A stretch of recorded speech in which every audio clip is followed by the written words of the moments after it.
Hi curious people, welcome back to another episode of my book list. Hari ini topiknya bakalan seru banget karena kita akan ngebahas tentang love and relationships. Pasti kalian udah sering denger kan tentang love languages yang ada 5 itu. Nah tapi kali ini aku pengen ngebahas tentang attachment styles. Salah satu teori yang juga bisa membuat kamu langgeng sama pasangan kamu. Di buku Attached karya Amir Levine dan Rachel Heller, penulisnya banyak sharing tentang science di balik kedekatan kita dengan seseorang. Yang ternyata ada beberapa tipe dan masing-masing punya efek yang berbeda-beda untuk hubungan kita. Menarik kan? Yuk kita bahas. Insight pertama, dependency is not a bad thing. Attachment atau keterikatan sering dianggap negatif konotasinya. Mungkin karena kita ngerasa kalau kita tuh attached atau terikat sama seseorang, berarti kita itu lemah. Padahal kalau menurut John Bowlby, pionir dari teori attachment ini, setiap manusia itu sebenarnya punya keinginan untuk terikat dengan orang, regardless of how much they love themselves and how fulfilled they might feel. Dan keinginan ini tuh sebenarnya udah terbentuk dari kita lahir loh, kayak anak bayi aja. Kalau ditinggal orang tuanya, pasti kan mereka nangis. Dan baru akan berhenti setelah kembali dekat sama orang tuanya. Nah, orang dewasa pun juga sama. Dalam hubungan kita pasti selalu pengen untuk bisa dekat sama pasangan kita. Di bukunya ada 3 tipe attachment yang dibahas. Pertama, tipe anxious atau khawatir.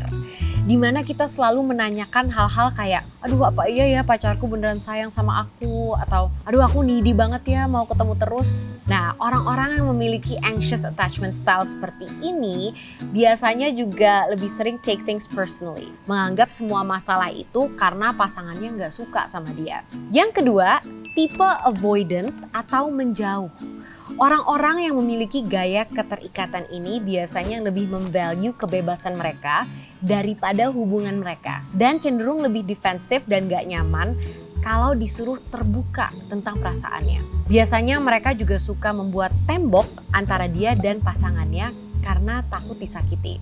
Dan yang terakhir adalah tipe secure atau aman. Nah ini gaya attachment yang paling ideal sebenarnya. Dimana kita merasa yakin dan aman sama pasangan kita walaupun saat ada masalah. Kalau kalian tipenya yang mana nih? Have a think about it. Insight kedua, the toxic combo. Nah kalau kita udah tahu tipe attachment style kita, coba deh kita pikirin tipe perilaku kita tuh seperti apa sih sebenarnya dan apa yang benar-benar kita butuhin dari pasangan kita. Menariknya nih ya, combo yang paling sering terjadi adalah couple di mana ada satu orang anxious berpasangan dengan yang avoidant. Orang yang anxious biasanya pengen lebih deket, terus pengen sering ketemu, pengen cari validasi dari pasangannya. Terus sedangkan yang tipe avoidant malah jadi menjauh ketika dia merasa terlalu dekat. Nah akhirnya jadi this push and pull effect and a vicious loop di mana yang satu semakin clingy, yang satunya semakin menjauh dari pasangannya. Dan ini lama-lama bisa menjadi hubungan yang toxic. Nah gimana sih caranya kita keluar dari loop tersebut? Mungkin teorinya gampang ya, tapi susah dipraktekin. Tapi we have to try to be more understanding of your partner's attachment style and needs. Dan ini tuh bisa helpful banget buat kita evaluasi dinamika hubungan kita. Misalnya yang anxious bisa jadi reflect.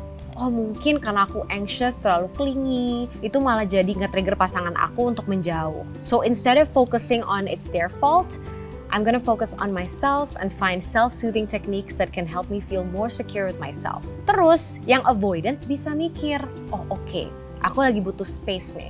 Tapi I'm gonna be open and I'm gonna communicate it to my partner so that she feels assured that I care about her and she can be respectful of my need for independence. Jadi yang paling penting di sini adalah komunikasi dan keterbukaan supaya sama-sama ngerti and semua bisa dapat titik tengah yang works for you both. Insight ketiga, tips menghadapi konflik. Dari obrolan kita tadi, kita kan tahu ya bahwa orang itu berbeda-beda. Jadi kebayang aja dalam satu hubungan pasti konflik tuh bisa terjadi. Yang paling penting gimana caranya kita menyelesaikan konfliknya. Nah ada beberapa tips di bukunya. Pertama, berempatilah kepada pasangan supaya pasangan kamu merasa aman dan tahu kalau kamu tuh bener-bener peduli sama hubungan itu dan mau menyelesaikan permasalahannya. Terus fokus ke inti permasalahannya. Kadang kalau udah berapi-api kita kan jadi suka kemana-mana ya, ngebawa masalah-masalah lain dan malah membuat keadaannya semakin panas. Ingat, tujuannya di sini itu menyelesaikan masalah, bukan memperbesar masalah. Lalu, komunikasikan perasaan dan keinginan kamu sejelas mungkin supaya kamu dan pasangan kamu bisa sama-sama mencari solusi yang kalian inginkan. Keep engaging. Terus berproses bersama. Tapi tetap jangan impulsif ya kalau lagi berkata atau bertindak. Kalau emang ngerasa lagi nggak stabil dan butuh waktu dulu, just be honest, take a break, and come back to the conversation. Dan yang terakhir dan yang paling penting sih menurut aku, selalu berpikir positif terhadap pasangan kamu. Kita tuh harus percaya kalau pasangan kita tuh nggak mau pasti menyakiti kita atau membuat kesalahan itu dengan sengaja. And we're all work in progress, trying to be better every day. Kalau kita terus-terusan negative thinking sama pasangan kita dan menganggap dia tuh sengaja nyakitin dia, pasti nih begini, we're only creating a vicious cycle of negativity. And now, so what? Buku ini membuat aku lebih mengerti style attachment aku dan pasangan aku juga. Dan dari situ aku jadi bisa dapat insights into our relationship patterns, dan jadi bisa membuat hubungan kita lebih baik dan lebih sehat. Dan karena kesadaran diri itu penting banget, dari buku ini kita juga tahu kalau kita clingy atau minta afirmasi dan validasi terus, itu ternyata bisa memberatkan pasangan kita loh. Dan sebaliknya, mungkin buat yang avoidant, kita juga harus mengakui bahwa ketidaknyamanan kita dengan intimacy itu bisa membahayakan relationship-nya, jadi kita harus belajar untuk membuka diri. It's about finding a balance between independence and connection. Yang penting, kesadaran diri, komunikasi, dan terus usaha bersama. I'm also gonna leave you with a quote that I think is so beautiful and powerful. To be independent, you have to find the right person to be dependent to. Okay, thanks for listening, curious people. If you want me to read a book and share with you my favorite insights, tolong kasih book recommendations di komen di bawah. Also, untuk komen yang paling asik, aku akan memberikan buku ini dengan special message dari aku. So, jangan lupa untuk subscribe, like, comment, and turn on notifications. Bye!